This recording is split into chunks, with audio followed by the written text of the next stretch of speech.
Isa sa pinakasikat na hairdressers noon si June Encarnacion. Pero paano kaya tinanggap ng kanyang anak na si Tristan ang propesyon at pagiging bakla ng kanyang ama? The very guapo Chef Tristan Encarnacion. Good morning. Sino nga ba naman ang hindi makakakilala kay Chef Tristan Encarnacion? Tuwing umaga, kasama ko siya sa barkada ng unang hirit. Kasama ko muna si Chef Tristan Encarnacion. Hindi na nga maikakaila na bukod sa galing sa pagluluto, may taglay na karisma rin itong si Chef Tristan. Ang mga ito nga ang naging daan para makilala at mapamahal siya sa publiko.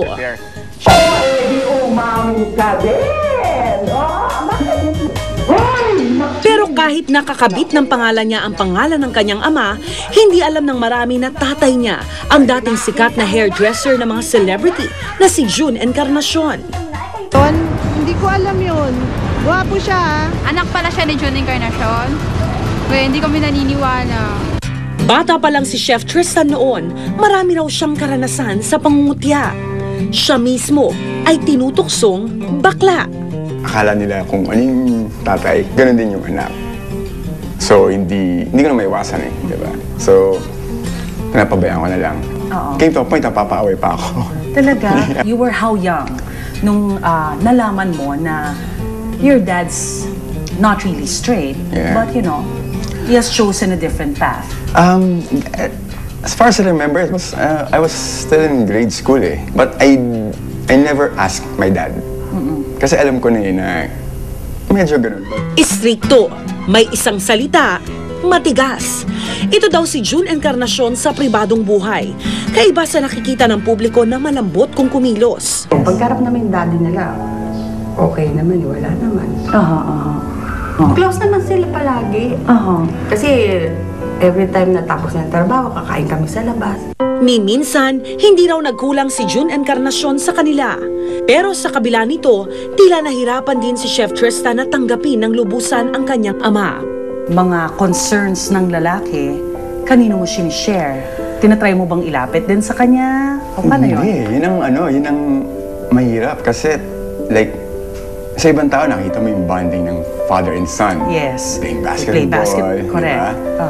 Wala eh. That's why yung ako, mas parang, favorite sports ko is, one of my favorite sports is basketball. So, laging sa kalye, magiging barkada ko, mga tatay na rin. So, parang dun ako medyo yung hinahanap-hanap ko sa tatay ko, sa mga barkada ko na parang nakikita. Madalas kesa minsan, malaki daw ang communication gap nilang mag-ama. Dahil dito, unti-unting lumayo ang damdamin niya para sa amang si June Encarnacion. May panahon ba na naghanap ka ng iba o nagrebelde ka? Hindi, yung pagiging rebelde ko kasi napunta sa... Yung outlet ko kasi nun, sports eh. Did he try to explain to you na ganito ko? Yeah, yes, he did. Pero through certain people, parang pinaparating niya. Hindi rin kumbaga direkta. Hindi direkta. Aminado si Chef Tristan na apektado siya sa tuwing makikita sa telebisyon at mga pelikula ang pagiging bakla ng ama. Pero imbes na magrebelde, ibinaling ni Chef Tristan ang atensyon sa basketball. Pero naubos naman daw ang kanyang panahon para sa pag-aaral, kaya't hindi niya natapos ang kursong Communication Arts sa universidad. Priority ko nun is to play basketball. So, studies medyo nakalimutan. Nagdaan ang maraming taon, tila hindi nagkaroon ng pagkakataong mapag-usapan na mag-ama ang nanaig na tampuhan, hanggang sa dumating ang masamang balita. Sino nagsabi sa inyo? Siya mismo? I was in school eh. Okay. Tapos tinawag yan. Parang, dun kung saan ako nag-aaral sa isang university, dun din siya kinonfine. Bagamat marami ang nagpresenta na mag-alaga kay June noon, hindi raw pinalagpas ni Chef Tristan ang pagkakataong siya mismo ang mag-aruga sa ama. Ano yung mga iniwan niyang salita sa'yo? Take good care of my sister and my mother. Tapos yun. Be strong, be tough. Basta, huwag kalimutan yung mga tao na tumulong. Huwag talikod. Basta, always put your feet on the ground and yun, basta sinabi niya rin na you will always be proud of me. Noong October 2001, pumanaw si June Encarnacion. At kahit masakit sa loob ni Chef Tristan, kahit papaano'y nagkaroon siya ng pagkakataong pagsilbihan ang kanyang ama. Sabi mo na sa kanya lahat. Bago siya pumanaw. Yes. Tsaka kahit naman, I guess, kahit hindi ko rin sabihin sa kanya na talagang kung gaano ko siya kamahal, alam naman niya eh. Hanggang ngayon alam ko, hindi ako gaano ko siya kamahal. Huli man nang makabawi si Chef Tristan sa kanyang ama, ang mahalaga, nakapag-usap sila ng maayos ni June bago ito pumanaw. Kinwestiyon mo ba ang Diyos? Bakit daddy ko pa? I never question God for that. I question myself eh. Kung bakit parang imbes na noon pa na dapat kami maging close, bakit nung pawala na siya? So may pagsisisi? Yeah. Sa pagpanaw ni June Encarnacion, malaking puwang daw sa kanilang buhay ang iniwan nito. Ano na bago sa buhay ng pamilya nung mawala si daddy? A lot. Okay, like? Hindi na namin celebrate yung mga holidays. Holidays as in Christmas? Christmas, New Year. Hindi na yung masaya. Ganun. Hindi na rin. Tsaka yung sa house, hindi na rin maingay. I mean, hindi na yung wala ng tawanan. Naging malungkot. Bilang pagpapahalaga sa hirap ng kanyang ama, sinikap ni Chef Tristan na maging matagumpay sa buhay. Nakapagtapos siya bilang isang chef sa isang sikat na culinary school sa bansa, kahit hindi raw ito ang una niyang hilig. I always wanted to be a reporter. A field reporter. Okay, and then what happened? Ayaw sa akin na school. So bakit chef? My dad will send me to a different country to study Okay. a different course that I don't like. Which is? Mag-makeup ng patay. No way. Yes Talaga? way, yeah. So from being a reporter to sana magme-makeup ka ng patay, no? Naging chef. Ano bang naibibigay sa'yo na feeling nun? Happiness because of, kunwari, sa restaurant. It's not, hindi ako yung masaya panulot. I mean, kung sinong kumakain ng food, pag nakita kong nasarapan, for me, it's all worth it.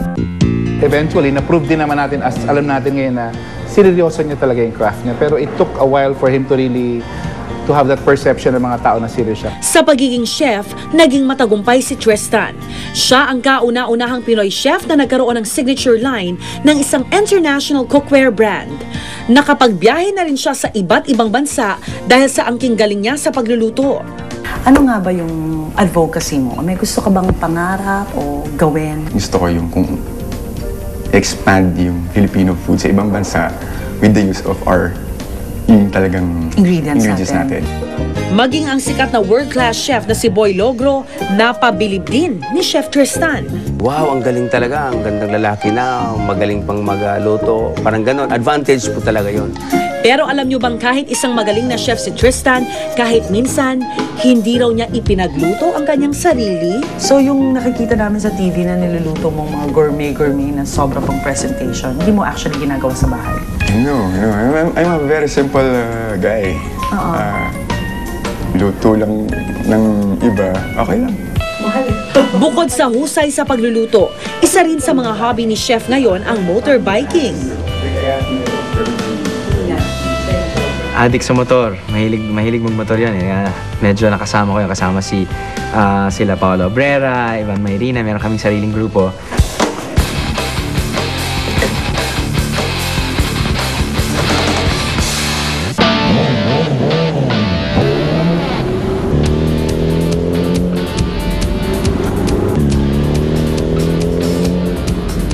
Sa tingin mo, if your dad were alive, sa tingin mo, magiging masaya siya para sa'yo?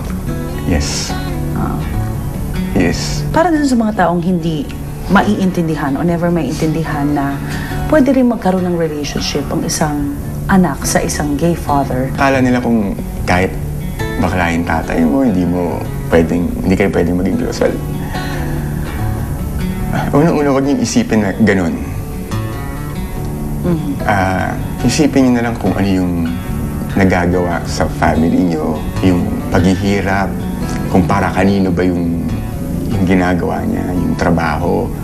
Wala daw sa tikas at porma ang pagiging isang ama at napatunayan ito ni Chef Tristan dahil ang pangunahing papel ng isang tatay ay mahalin ang kanyang mga anak. Kung ano nga ako ngayon, yung mga achievements kung meron, yun, because of him. Because of him, wala akong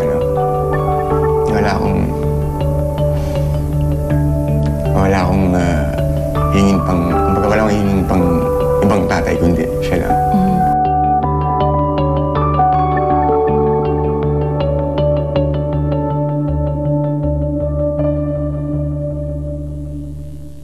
Isa siya sa mga Season 1 Starstruck Avenger. Pansamantalang nakilala dahil sa kanyang kagwapuhan, pero hindi nagtagal, naging pasaway at nasangkot sa iba't ibang gulo sa showbiz. Iba't iba ang ating mga karanasan, tagumpay man o kabiguan. Nasa sa atin na kung paano ito haharapin sa patuloy nating pagpapalaot sa buhay. Hanggang sa susunod na Biyernes, ako po si Rhea Santos. Pakinggan natin at kapulutan ng mga aral ang bawat kwento na hango sa tunay na buhay. Mga tunay na kwento.